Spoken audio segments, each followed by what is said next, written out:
Keto diet അല്ലെങ്കിൽ ketogenic diet ഇതിനെപ്പറ്റി നമ്മൾ കുറേ കേട്ടിട്ടുണ്ട്.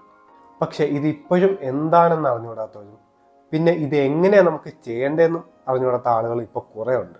അപ്പം നമ്മൾ ഇന്ന് ഈ വീഡിയോ ഡിസ്കസ് ചെയ്യാൻ പോകുന്നത് എന്താണ് കീറ്റോ ഡയറ്റ്, ഇതെങ്ങനെയാണ് ചെയ്യേണ്ടത്, ഇതിൻ്റെ അഡ്വാൻറ്റേജസും ഡിസഡ്വാൻറ്റേജസും എന്തൊക്കെയാണ്, എല്ലാം നമ്മൾ ഈ വീഡിയോ ഡിസ്കസ് ചെയ്യും.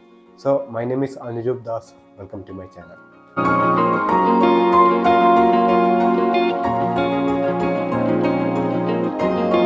കീറ്റോ ഡയറ്റ് അത് സിമ്പിളായിട്ട് പറയുവാണെങ്കിൽ high fat, low carbohydrates, moderate protein, അത്രേ ഉള്ളൂ. എന്ന് വെച്ചാൽ നമ്മൾ സാധാരണ പോലെ ഫുഡ് കഴിക്കുമല്ലോ, അപ്പോൾ ആ ഫുഡിൽ നമ്മൾ ഏറ്റവും കൂടുതൽ ഫാറ്റ് ആയിരിക്കണം ഇൻക്ലൂഡ് ചെയ്യേണ്ടത്. പിന്നെ അത് കഴിഞ്ഞ് ഏറ്റവും കൂടുതൽ ഇൻക്ലൂഡ് ചെയ്യേണ്ടത് പ്രോട്ടീനാണ്. ഏറ്റവും കുറവായിരിക്കണം കാർബോഹൈഡ്രേറ്റ്സ്. സാധാരണ രീതിയിൽ നമ്മൾ ഫുഡ് കഴിക്കുമ്പോൾ നമ്മുടെ ബോഡിയിൽ നമ്മൾ കാർബോഹൈഡ്രേറ്റ്സ് ആയിരിക്കുമല്ലോ ഏറ്റവും കൂടുതൽ കഴിക്കുന്നത്. നമ്മുടെ ഈ ചോറും ബ്രെഡും എല്ലാം കാർബോഹൈഡ്രേറ്റ്സ് ആണ്. അപ്പം നമ്മുടെ ബോഡിയിലെ മെറ്റബോളിസം ഏറ്റവും കൂടുതൽ ഈ കാർബോഹൈഡ്രേറ്റ്സിൽ നിന്നാണ് എനർജി എടുക്കുന്നത്, അത് ബേൺ ചെയ്തുകൊണ്ട്. അപ്പം ഈ കീറ്റോ ഡയറ്റ് ചെയ്യുമ്പോൾ നമുക്ക് കാർബോഹൈഡ്രേറ്റ്സിന് പകരം ഫാറ്റിൽ നിന്നായിരിക്കും, അത് ബേൺ ചെയ്തായിരിക്കും നമുക്ക് എനർജി എടുക്കുന്നത്. അപ്പോൾ ബേസിക് ആയിട്ടുള്ളൊരു അണ്ടർസ്റ്റാൻഡിങ് ആണല്ലോ കീറ്റോ ഡയറ്റിനെ പറ്റി. ഇനി നമുക്ക് ഇതിലെ മാക്രോ ന്യൂട്രിയൻസിനെ പറ്റി നോക്കാം. ഈ മാക്രോ ന്യൂട്രിയൻസ് എന്ന് വെച്ചാൽ ഫാറ്റ്, കാർബോഹൈഡ്രേറ്റ്സ്, പ്രോട്ടീൻ, ഇത്രേ ഉള്ളൂ. അപ്പം ഈ ഫാറ്റ് നമ്മുടെ ബോഡിയിൽ ഈ കീറ്റോ ഡയറ്റ് ചെയ്യുമ്പോൾ ഒരു 70 to 80%. ഇപ്പം നമ്മൾ ഒരു ദിവസം എന്തോരം ആഹാരം കഴിച്ചാലും അതിൻ്റെ ഒരു 80% അല്ലെങ്കിൽ 70 മുതൽ 80% വരെ ഫാറ്റ് ആയിരിക്കണം.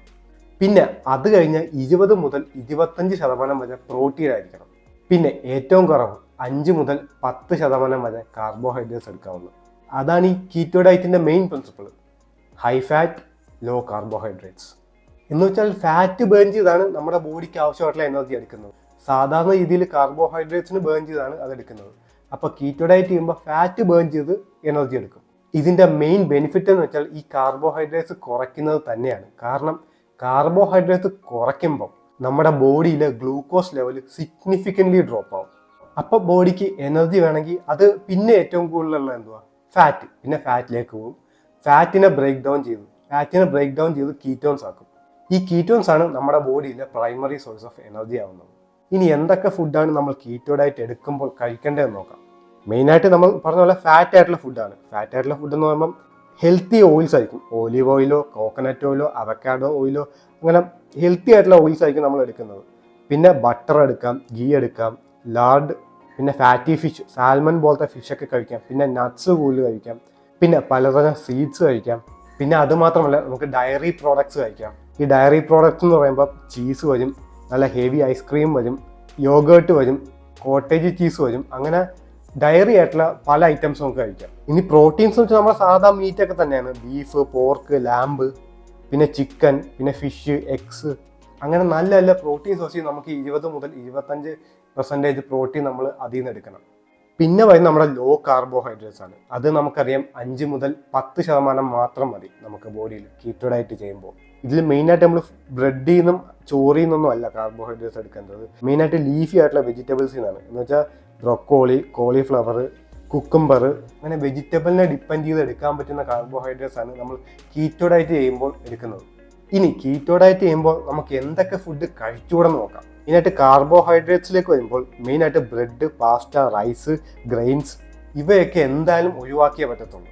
പിന്നെ കുറേ ഷുഗറി ഫ്രൂട്ട്സ് ഒക്കെ നമ്മൾ ഒഴിവാക്കണം. ഇപ്പോൾ പഴങ്ങൾ, മുന്തിരിങ്ങ, ആപ്പിള്, ഓറഞ്ച്, ഇവയൊക്കെ ഒഴിവാക്കുന്നത് നല്ലതായിരിക്കും കീറ്റോ ഡയറ്റ് ചെയ്യുമ്പോൾ. പിന്നെ ഫാറ്റ് ആണല്ലോ നമ്മൾ ഏറ്റവും കൂടുതൽ എടുക്കുന്നത്. അപ്പോൾ ഈ ഫാറ്റിലേക്ക് വരുമ്പോഴും ഈ ട്രാൻസ് ഫാറ്റും ഈ ഹൈലി പ്രോസസ്ഡ് വെജിറ്റബിൾ ഓയിൽസും നമ്മൾ ഒഴിവാക്കണം.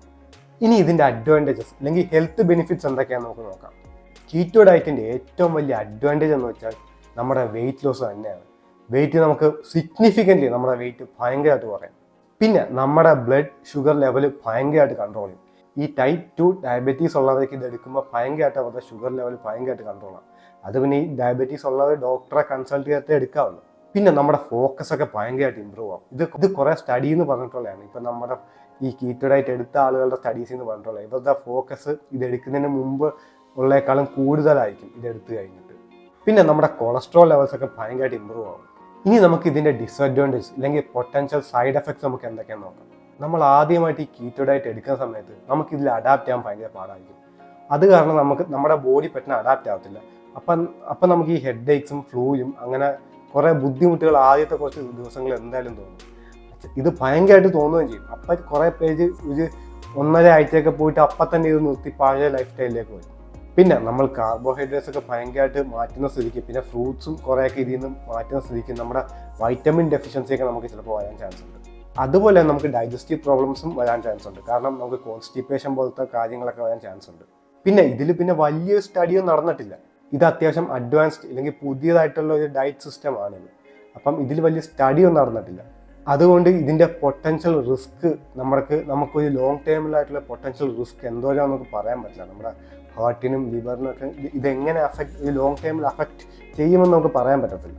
പിന്നെ ഈ കീറ്റോ ഡയറ്റ് പല വേരിയേഷൻസ് ഉണ്ട്, എനിക്ക് പല ടൈപ്പ് ഉണ്ട്.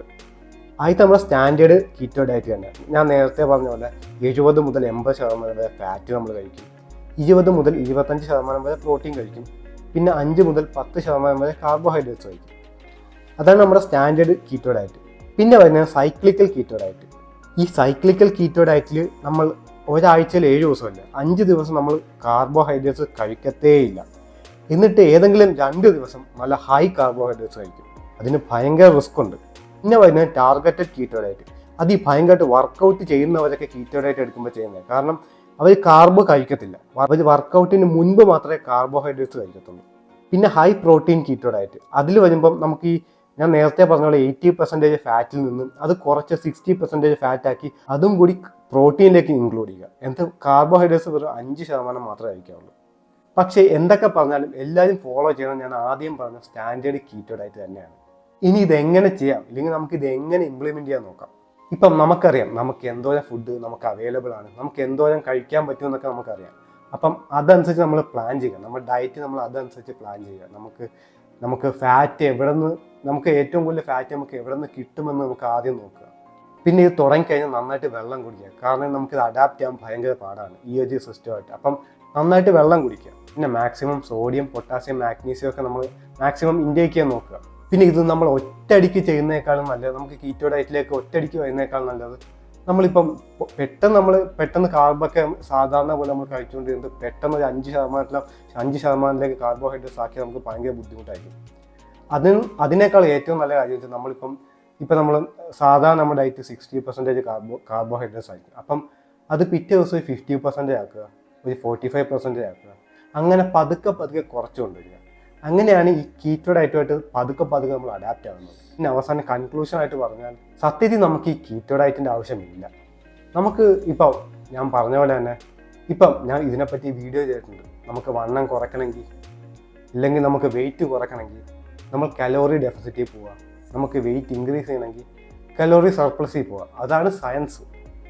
നമ്മൾ എങ്ങനെയൊക്കെ ഡയറ്റ് എടുത്തെന്ന് പറഞ്ഞാലും ഇവിടെ മെയിൻ്റെനൻസ് കലോറി എന്ന് വെച്ചാൽ നമ്മൾ ഇപ്പം നമ്മുടെ വെയിറ്റ് എത്രയാണ് ആ വെയിറ്റിൽ തന്നെ പോകും നമ്മുടെ കലോറി സെയിം ആയിട്ട് കഴിച്ചുകൊണ്ടിരുന്നത്. പക്ഷേ കലോറി കുറയ്ക്കുന്നതിനാണ് കലോറി ഡെഫിസിറ്റ് എന്ന് പറയുന്നത്. അപ്പം സയൻറ്റിഫിക്കലി നോക്കിയാൽ നമ്മൾ എത്ര ഡയറ്റൊക്കെ എടുത്തെന്ന് പറഞ്ഞാലും നമ്മൾ ഈ calorie deficit, maintenance calorie surplus, ഇത് മൂന്നുമാണ് സയൻസ് ബേസ്ഡ് ആയിട്ട് നമുക്ക് വെയിറ്റ് കുറയ്ക്കാൻ പറ്റുന്നത്. പിന്നെ ഹെൽത്തി ആയിട്ട് ബാക്കി എല്ലാത്തിനും ഭയങ്കര സൈഡ് എഫക്ട്സ് ഉണ്ട്. അപ്പം ഞാനിത് ഇതുവരെ എടുത്തിട്ടില്ല, ഇനി എടുക്കാനും വലിയ പ്ലാനൊന്നും ഇല്ല. അപ്പം ഞാൻ ഇതിനെപ്പറ്റി കുറേ പേര് എൻ്റെ അടുത്ത് ചോദിച്ചായിരുന്നു കീറ്റോ ഡയറ്റ് എങ്ങനെയാണ് ചെയ്യേണ്ടതെന്ന്. അപ്പം അതുകൊണ്ട് ഞാൻ ചെയ്തതാണ്. അപ്പം എല്ലാവർക്കും വീഡിയോ ഇഷ്ടപ്പെട്ടു എന്ന് വിചാരിക്കുന്നു. Thanks for watching.